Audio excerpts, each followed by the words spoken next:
Hello po sa ating lahat, mapagpalang gabi.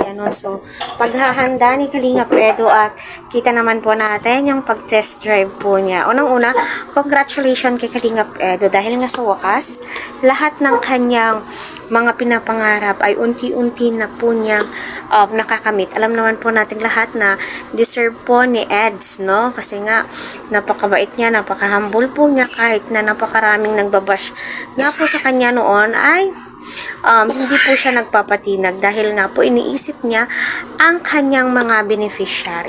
So, yun na nga po, no, sa video nga po ni Sir Jello Mags sa kanyang Facebook ay sinabi ni Eds ay susunduin nga po daw itong si Viancy at palaging nasa isip ni Edu itong si Viancy. So, totoo nga ba ito o hindi? Wala naman pong masama kung totoo ito.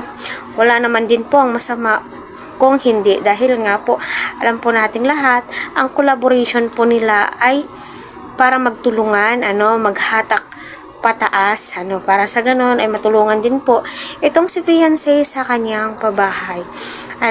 Ang wish ko lamang kay Eds, ay mag-ingat po siya palagi, lalong-lalo na po sa pagdadrive. Kagaya ng sinabi ni Viancy na maghinay-hinay lang, safety first ang ating uunahin, no? Kaya patuloy po nating suportahan, So, napakarami na pong update patungkol nga po sa pag-uwi nila Kalingap Eds galing sa HK at sinabi nga po doon sa video ni Sir Jello Mags ay susunduin nga po ni Kalingap Eds itong si Viancy, ngunit sinabi ni Edo ay bukas na daw po.